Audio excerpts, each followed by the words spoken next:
Welcome to the Level Up Artist Podcast. We're your hosts, Adriana M.A. and Jackie Sanders. We are two art professionals sharing forward the advice and business lessons we have learned along our creative journeys. We talk to artists, leaders, and art professionals to demystify the creative process and discover new ways to succeed as a career-minded artist. If you find value in these conversations, please go ahead and subscribe. This will help other creatives like you find our podcast, and you'll be notified when we drop a new episode every Tuesday. On today's episode, we are so excited to have artist and paper sculptor Michael Velliquette. So welcome, Michael. Welcome. Hello. Thank you for having me. Absolutely. Well, we are looking forward to discussing your creative journey, have a conversation about developing your unique style and your professional expansion, as well as recording a bonus segment on building your artist reputation for our podcast supporters at levelupartist.com. But before we do, let's share a little bit more about your background for our listeners who may not yet be familiar with your work. So Michael is an artist who makes intricately constructed paper-based sculptures. By using an innately delicate everyday material, Michael's paper sculptures convey strength, intent, and durability in which temporality and perpetuity coexist. He challenges the unassuming nature of paper by creating pieces that appear dimensional, elaborate, and timeless. Yet, we know the material they are made from is susceptible to exposure to moisture, sunlight, fire, or the smallest pressure or fold, and requires conscious observation and care, of course.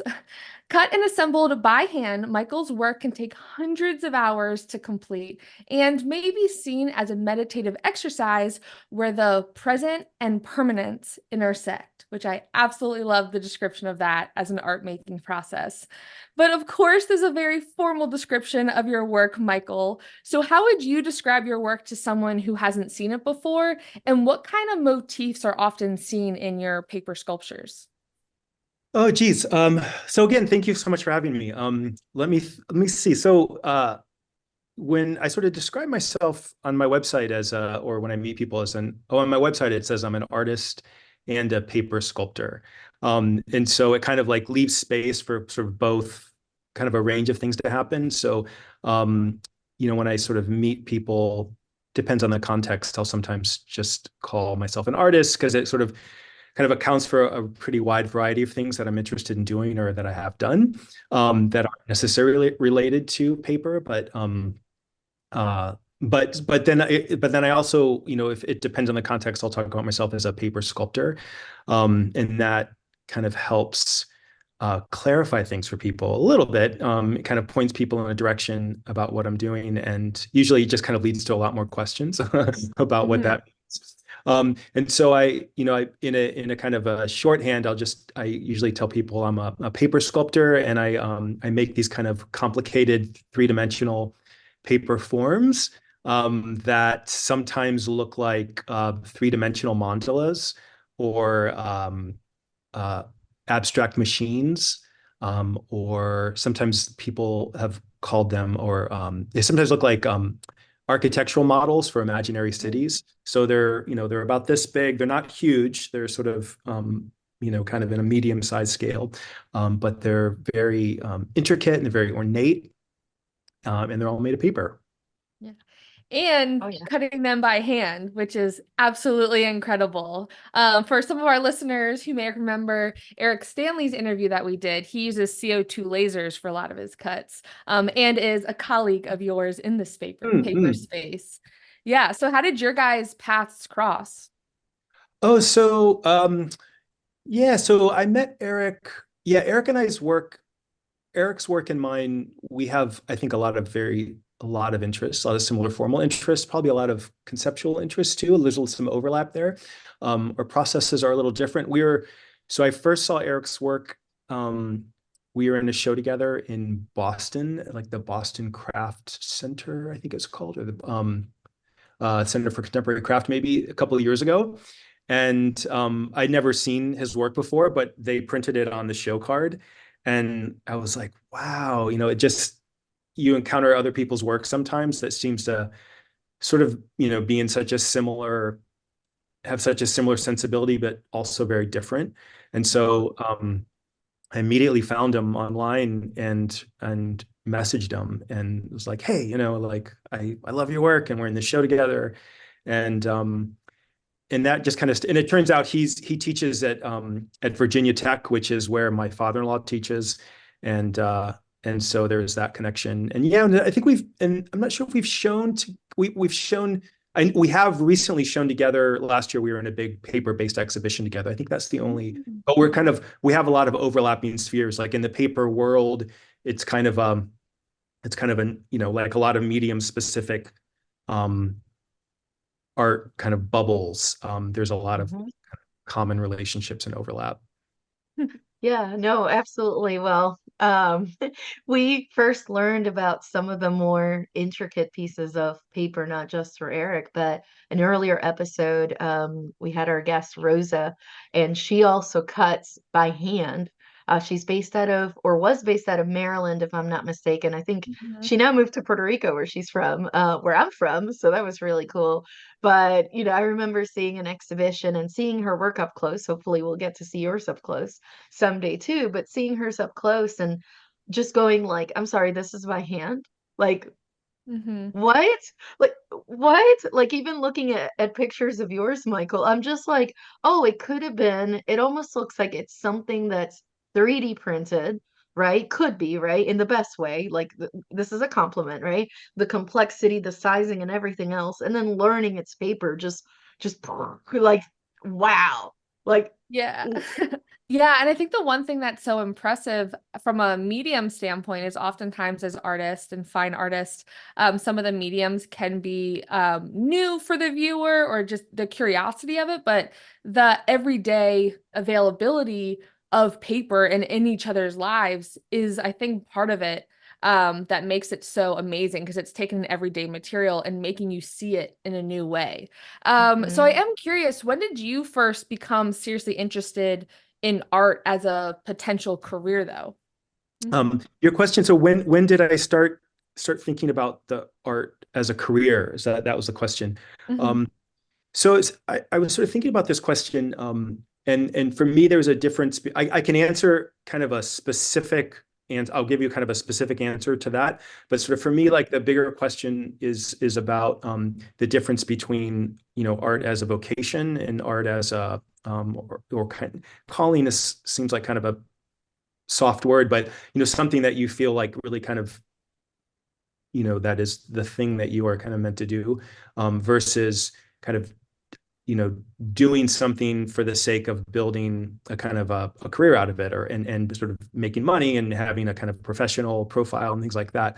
And I don't think that there's a conflict between those two at all. But I, in terms of my the sort of recognition that it was kind of a vocation for me and something that I really knew that I would probably do most of my life, was in when I was an undergrad, and I went to Florida State, and this was probably and I was there in the early 90s. So it was probably like my second or third semester in my foundations classes. I was taking like basic design, and intro to painting and basic sculpture. But there was just something that really kind of clicked about the way of kind of experiencing the world and kind of communicating and kind of processing my experience of the world through material that that really felt right to me, and that I just sort of was very easy to do. And I was in art school.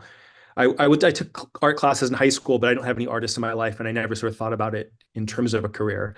And so that was when I really kind of realized that, oh, this is what I should do. This is what kind of my life should be focused towards, in terms of like what I kind of do with my life. But then I had a break. I took about 6 years off between my BFA and going back to grad school. And so when I was getting my MFA, I was still, I was making my work and developing it, but that process of getting the MFA was so much about developing my professional practices and kind of understanding how to kind of take the vocation and sort of turn it into a living. And so it was probably it was through that process, and then I had some models of people who were my professors who were teaching, but they were also had like really active art careers and were exhibiting and doing a lot of kind of interesting, fun things with their work that sort of kind of helped me envision what a life could be like.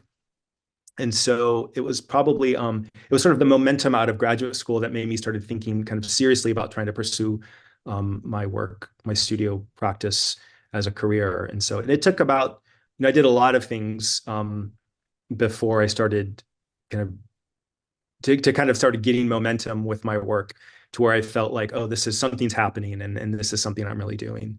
Um, so it was probably about 3 or 4 years out of graduate school. Nice. Nice. Well, I have some questions. Okay, so what attracted you to paper? I mean, first thing that comes to mind, of course, it's readily available. That's fantastic. But what attracted you to paper specifically? That made you look at other mediums and go, not you, not you, not you, paper. it was kind of a long affair. That wasn't, it wasn't like I saw it across the room and that was it. So my background's in mixed media sculpture and installation. So that's kind of what I always think environmentally, and I always used a lot of materials that could be manipulated really easily to kind of fill spaces like tinfoil and cardboard and wood, and paper was always in string. Paper was always a component in that kind of mix of materials that I was using. And so it was always around in the studio, like a lot of artists. I mean, we all have paper in the studio, but it was around 2005, so almost 20 years ago. I was working on a series of mixed media kind of low relief collages with a lot of different material. And I made some studies with just some colored cardstock. And the studies, they looked, there was just something about them that felt kind of special. Then they felt a little different than the thing that I was going to make with it. And so I ended up not even making that the intended body of work, but I just continued to make the work with paper. And I think, materially, yes, it was accessible. And I really wasn't thinking about the sort of like ubiquity of it as a material. It was as a sort of sculptor, but who has a lot of also experience with 2D work. I liked the ability of kind of moving between 2D and 3D. And pretty quickly, I could sort of see the ways that I could kind of activate the surface from flat to dimension and kind of create dimensionality. And I was making these kind of low relief kind of shadow box forms that had a kind of sense of immersion that my installations had. And so that kind of set me off and so then I made a series of those, and I started working with a commercial gallery who was showing them, and I had some success selling them and getting them out in the world. And so that kind of kept me kind of tethered to that practice for a while, but it really, I was genuinely sort of interested in the kind of development of the work, just using paper.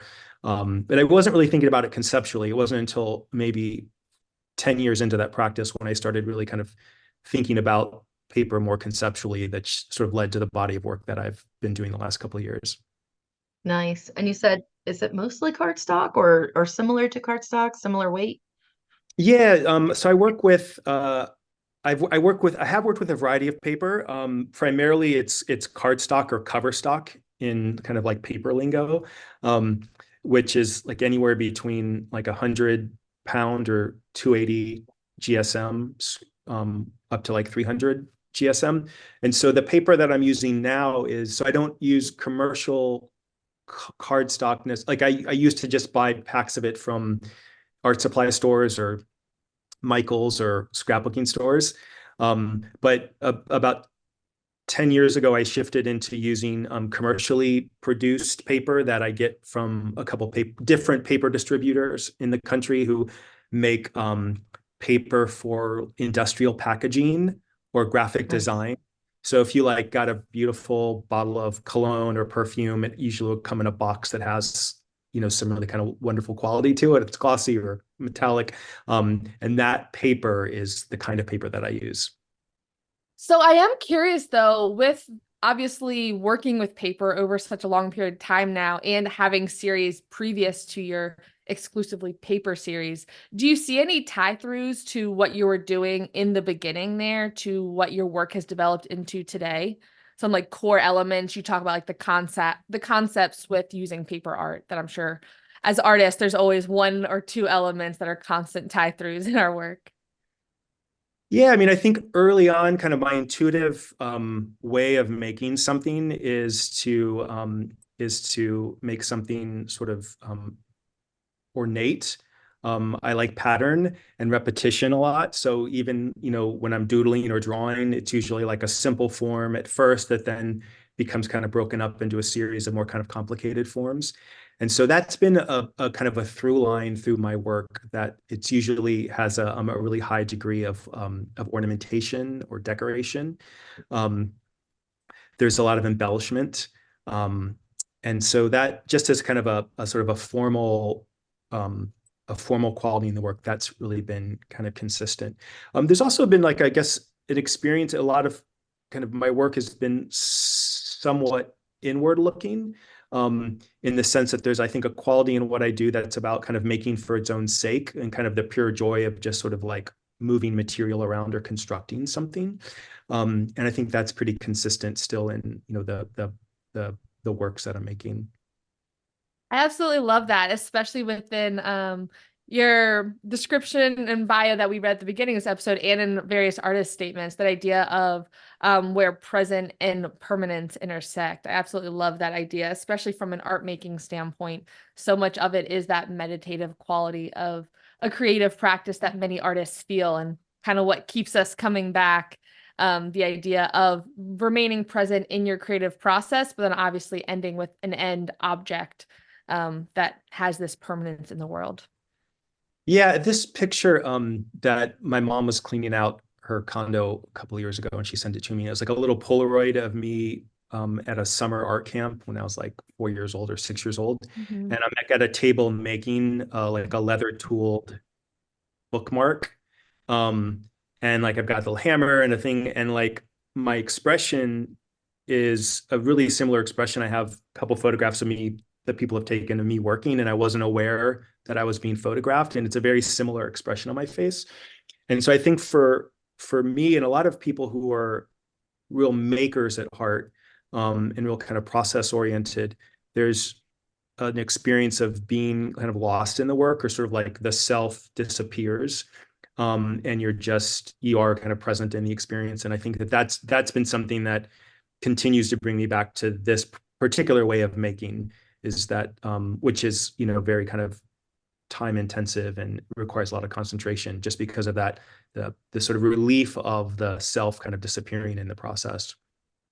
Absolutely love that. And it resonates so hard. That moment when you look down at the time and you're like, I've been doing this for 7 hours straight and I have a headache because I haven't had food. And like, how did I just lose track of time like this? Like, this is it's fantastic. But there's like that I don't know, like this compelling sensation that you have to keep going. You have to do this thing. It's almost like we're producing, kind of like you said, you lose yourself, almost like you become, without sounding woo-woo, but almost like you become a woo-woo for whatever, or a medium for whatever that idea is, and it needs to come to life. Like it needs to be created into existence. But Mm. during that process, you definitely lose yourself. It's fantastic. It's great. I do want to ask you though, so could you tell us about, say, the first time that displaying your work maybe felt a little ambitious? Yeah, it was when I was really, really young.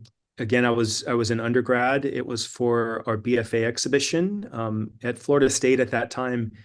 And I don't know if they do it this way anymore, but they had a pretty nice they had a nice university gallery that was a museum that was attached to the art department, Mhm. and that did a lot of rotating. It was, I don't know if they had a permanent collection, I don't remember. It was mostly kind of rotating exhibitions, but they would give up the entire museum for the BFA exhibitions.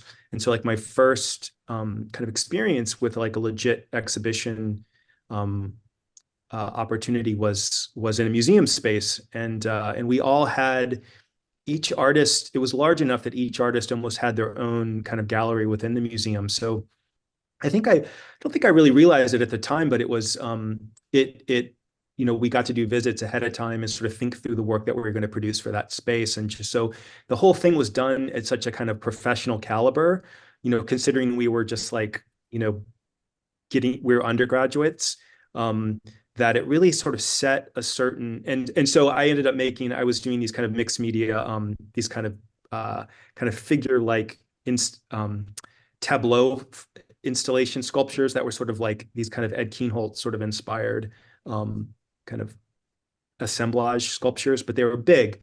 And I remember, thinking we got to go into the museum after hours to install, and just being in that space, installing your work and having the time to kind of hang everything and sort of think through it.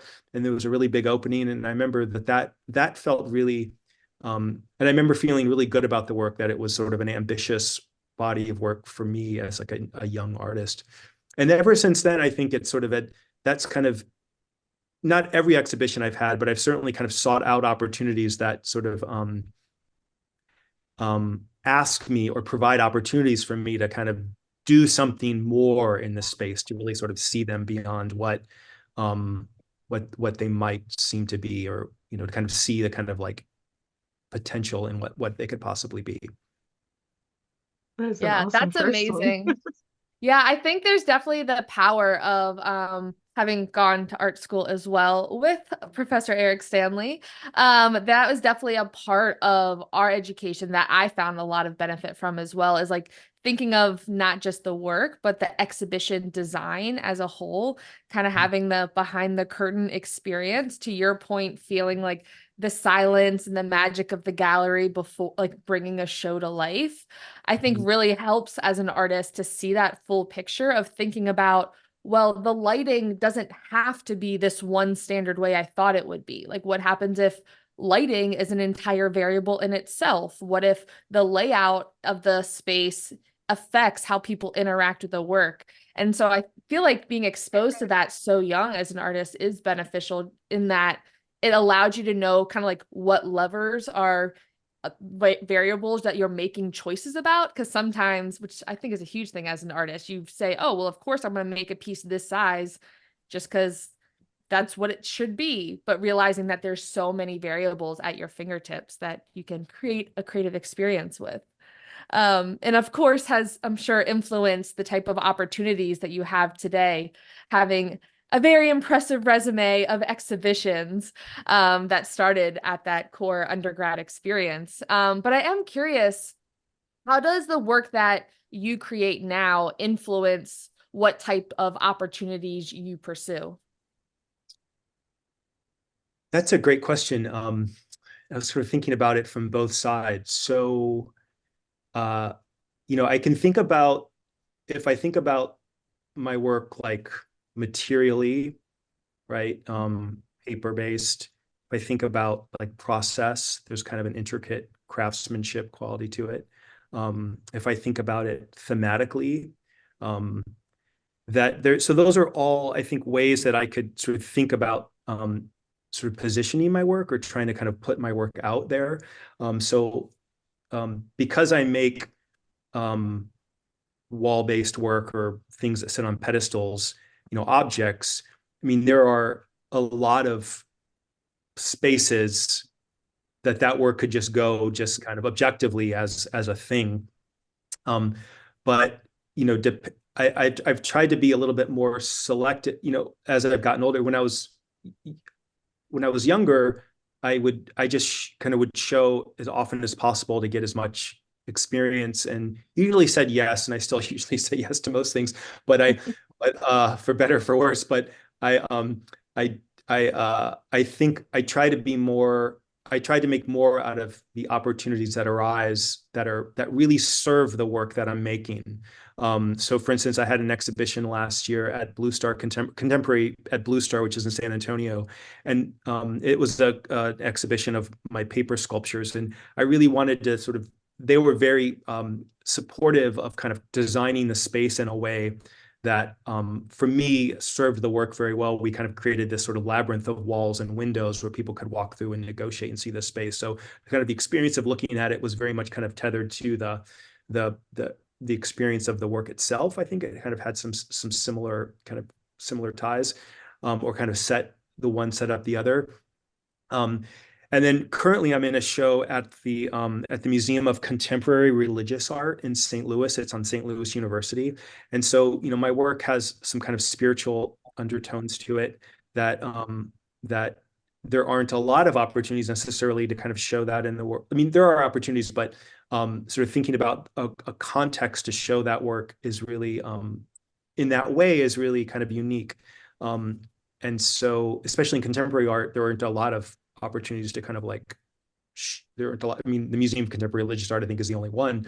And so I try to be more, I try to find those kinds of opportunities for the work that I'm just making on my own to find that sort of serve the work. But at the same time, there are a lot of interesting opportunities that I'll see for, that will sort of spark interest for new work, so I was, and so I'm always, one kind of feeds the other. So I just applied recently to a residency that's it's a sort of material-based residency in Europe that has to do with fiber. And I've worked with fiber, but I'm not a fiber-based artist. But and you don't have to be an artist that sort of works with fiber necessarily to participate. But if you are accepted into this program for this period of time, you sort of work with the specific kind of material that's made in a regional factory, and you sort of make a work that's kind of related to that. And so I thought, oh, that could be a really interesting way to kind of push my practice in a different direction. So I think that the kind of two go back and forth. Mhm. Oh, I love that. Plus, anyways, my nerdy brain's like, well, cotton fibers are, woven into paper. So Yeah, there you go. yeah, I'm sure you can yeah. find the link through. Yeah. Paper is sort of off. It's not always, but it's sometimes talked about as sort of a kind of has a relationship to fiber art. Within the kind of Yeah. the like fine craft papers isn't necessarily always kind of positioned alongside like glass and wood and ceramics and the rest of it, but there's it is sort of kind of tangential to fiber, but it Yeah. also sort of its own spot. I think so.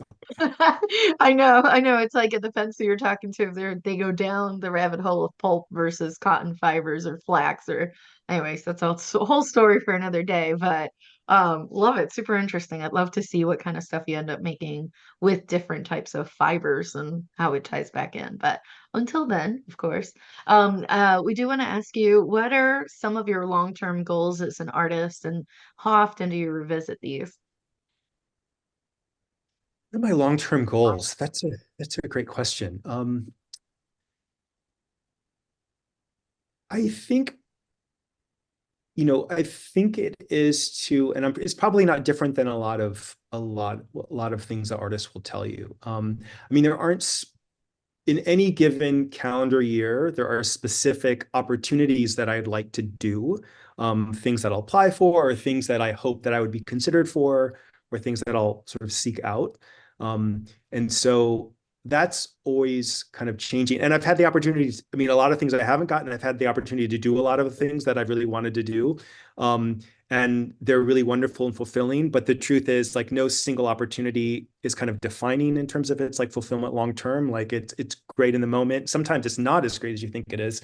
Um, so so I think that it's just the idea that I will the long-term goal is to continue to have an active career in the sense that I have opportunities to continue to show my work. I don't think I'll ever not make my work, but it's a sort of, the goal I think long term would be to sort of think about um, how I can continue to structure my life and have my life set up to support my art making. And in terms of revisiting, I do revisit it occasionally. I had a kind of a sort of a big kind of experience about 10 years ago that sort of led to a lot of the work that I'm making now. But I sort of was in a moment where I was making a lot of work and had a lot of opportunities to show work, but I I realized that I had sort of lost the kind of connection to the enjoyment. I don't know if enjoyment is the right word, but I sort of lost a connection to the work in a way. And I recognized I Mhm. could continue to make the things that I was making for these opportunities that I was getting. But there was a moment that I sort of recognized that like the work I was sort of asking, I was asking the work to sort of do something for me, as opposed to thinking like, what could I do for the work? Like, what could I do in what kind of work could I make that then I could sort of send it into the world in a way that would really kind of did justice to it, or that, I don't know if justice is the right word, that just sort of was sort of foregrounded the the importance, I think, and the joy in kind of making it.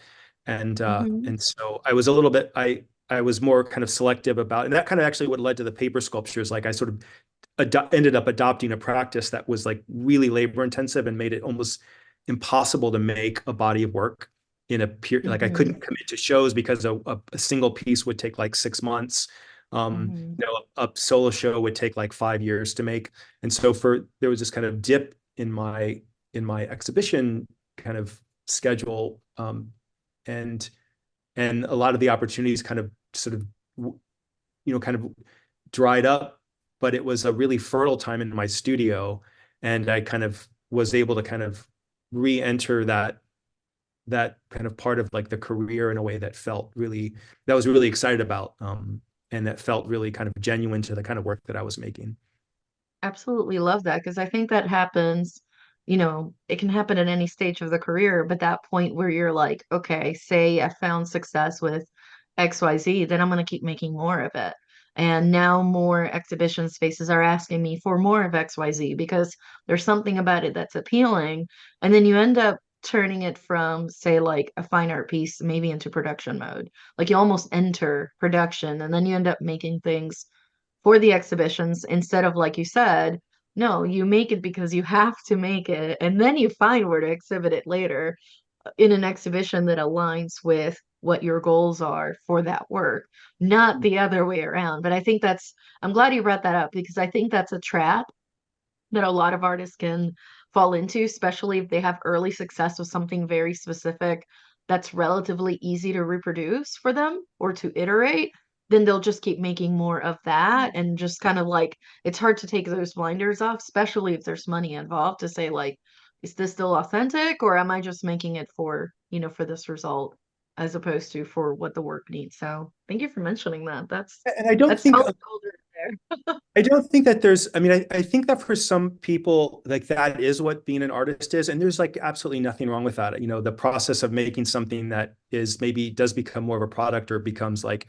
easily reproducible. Like, I think I think there are different kinds of artists and one isn't better than the other necessarily.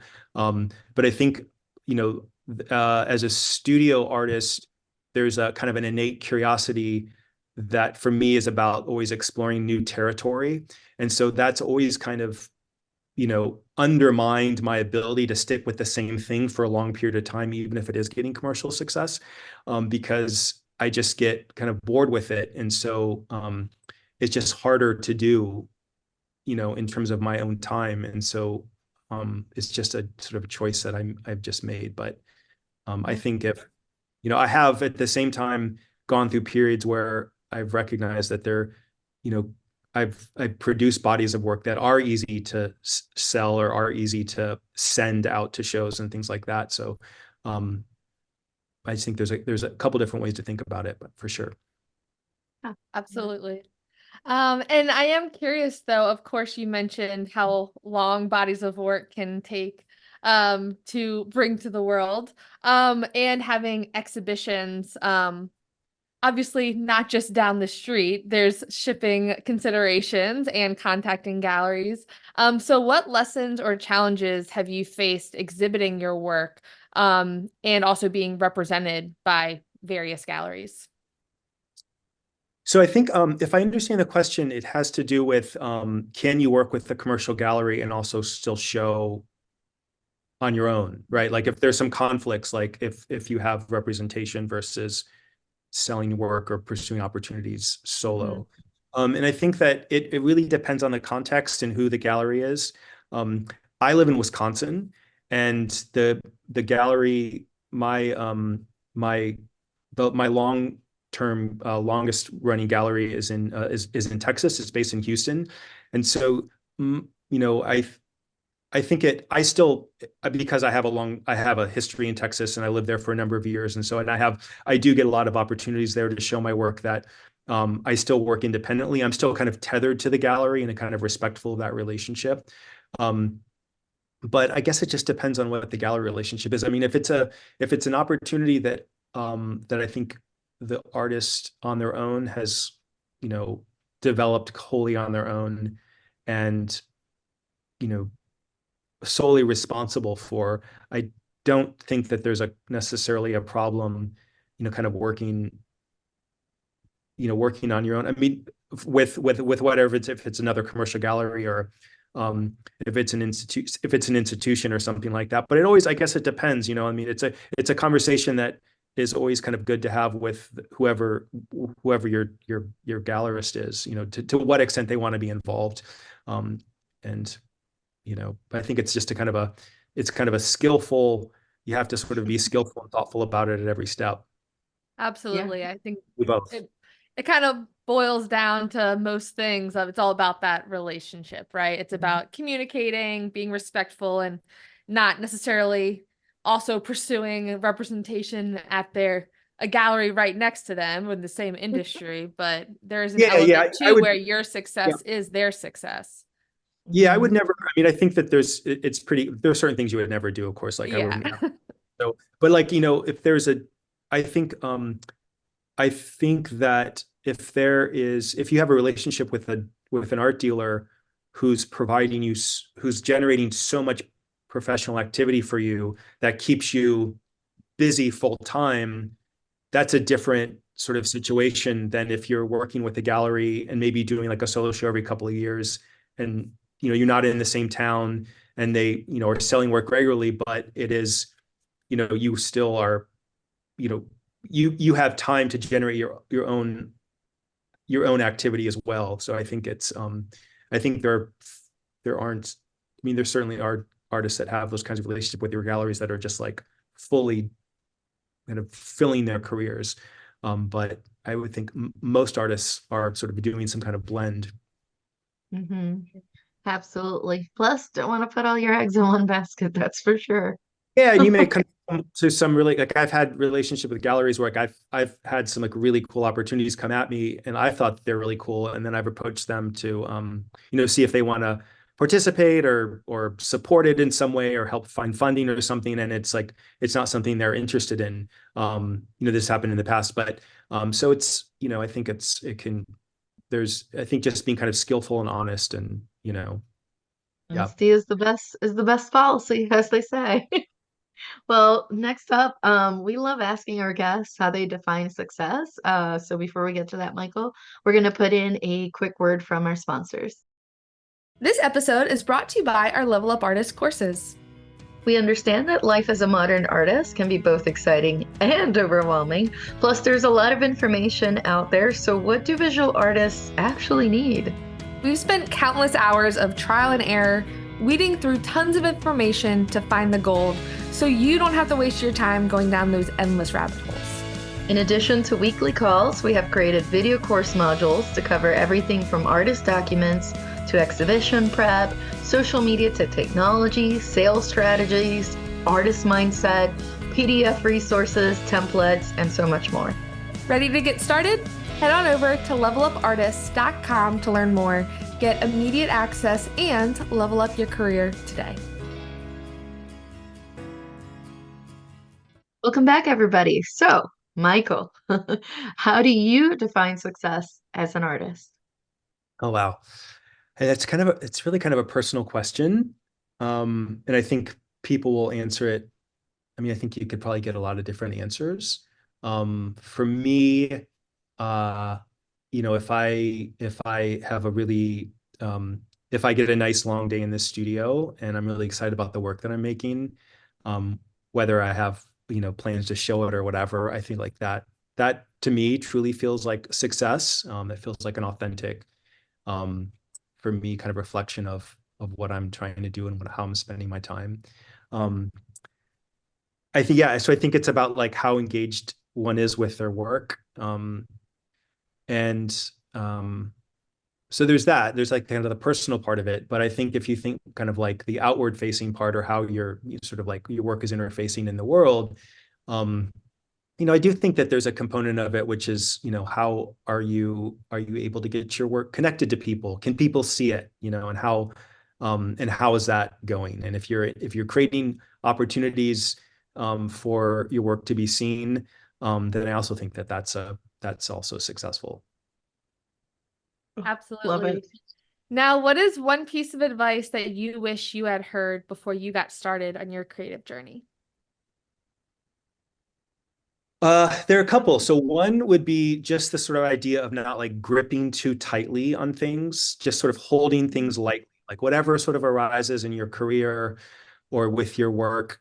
Whether, you've had a difficult day in the studio and you think, oh, like, it's never going to come back, or, you've had a bad experience with a collector or, an exhibition or something like that, recognizing that none of those things are kind of like life defining, that it is part of just like a, kind of a flow of experiences you're going to have your entire life if you stay involved in it.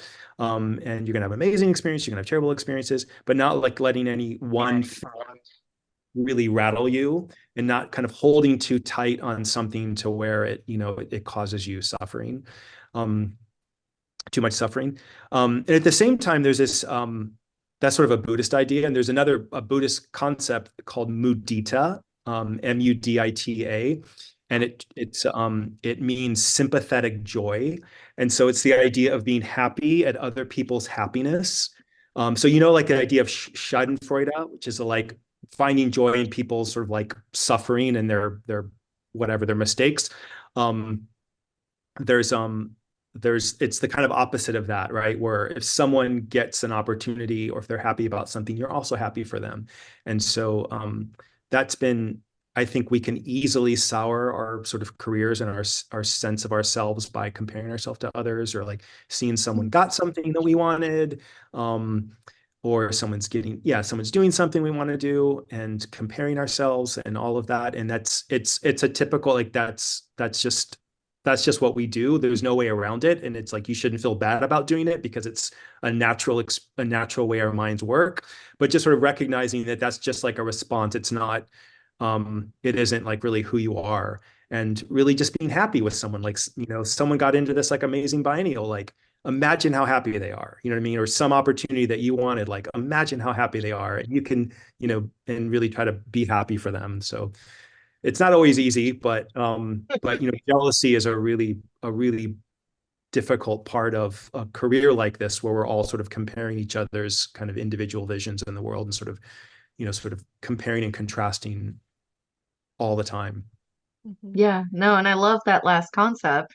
Jackie and I are always like, sharing with everybody community over competition. And that's really what it boils down to. If you're comparing yourself, you're like, oh, but this person did this, but I didn't. And did I get it? No, they got it. Like, instead, just being like, if you think of it more as a community, then it's like it's rising tides. Like, I'm glad you got into that exhibition.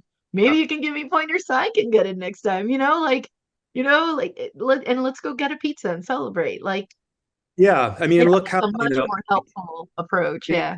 how happy, like people are interested in art. Like there's so, like it's like what a good thing. At least like it's good for all artists because people are like paying attention to this and sort of they're invested in it, for whatever Mhm. reason. So Yeah, yeah. definitely in that comparison mindset, though. I think that's also another common conversation with artists of you, of course, only see the successes of your fellow creatives saying like, oh, they got into this show, they got into that show. But you also, people aren't posting in their newsletter or posting on social media about the 12 other shows that they applied for that they didn't get. But you're like, but I know the 12 shows that I applied for and I didn't get. So it's very easy to have that feeling of they're just getting into everything they apply for. But of course, we all know that's not true. Yeah, and it's like it's helpful to recognize like artists at every stage of their career are happy about something they're getting and they're disappointed about something they're not getting. So even Mhm. the highest level international, you know, global artists showing at like every major biennale, um, or winning every major award, there's still something that they want that they're going to be disappointed to not get, or sort of covet something that don't someone else. It just gets so common. And so I think learning how to process that as a young artist and manage that and recognize that as a feeling could be really helpful. And I wish I kind of would have known that earlier. I think we all did. That's a solid one. Well, Michael, if somebody randomly hands you $100 right now, what would you splurge on or invest in? It has to be something that brings you joy and relates to your art or business. Oof. I think so I have a favorite pair of scissors. I use a lot of scissors and knives in my work. And there's a Japanese scissor company called Kai Scissors. And so I probably would buy a full set of new Kai scissors. I love them. Those are the only scissors in my house that have for my husband to not touch. Oh, It's a pair wow. of Kai fabric scissors that That's I'm amazing. like, do not touch at all. That's Yeah, they're worth it. And they're not terribly expensive, all things considered. I mean, if you get a set, yes. But if you get just one or two, it's manageable. It's manageable. probably. All right. And lastly, Michael, what exciting projects do you have coming up that our listeners should know about? Oof, well, it depends on where they are. I have work currently in a paper biennial in Shanghai. It's the Shanghai Paper Biennial. It's going to be up through the end of February. I have work in a show that's another kind of paper-based exhibition called Paper on Paper. It's part of Design India, so it'll be on view in Delhi sometime this February. I have work coming up in an exhibition in Deggendorf, Germany, another paper art exhibition that'll be up on from May through September. What I'm working for currently is I have a solo exhibition at David Shelton Gallery in Houston. So that's been kind of the focus of my studio work, and that'll open in May. And then I am teaching a course at Penland, at the Penland School of Craft near you all. In the end of July, and that'll be on paper sculpture.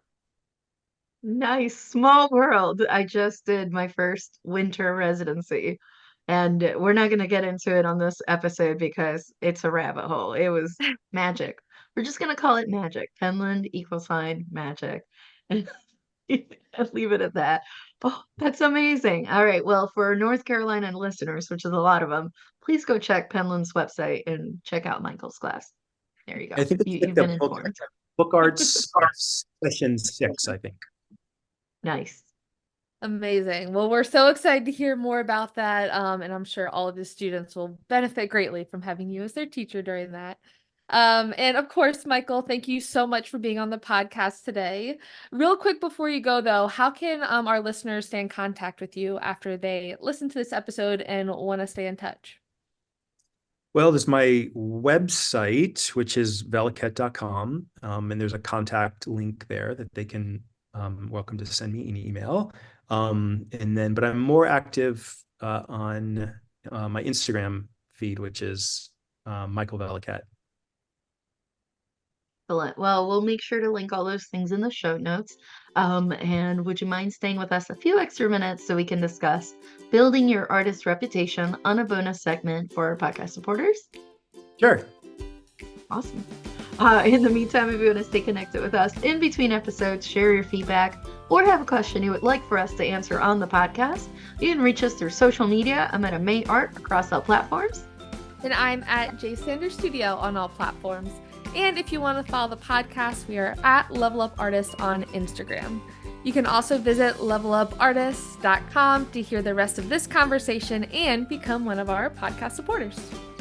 This will also give you access to amazing off-the-record conversations with our guests, the artist community platform, and helps to keep the podcast going. Thank you so much for listening. We'll talk to you next week.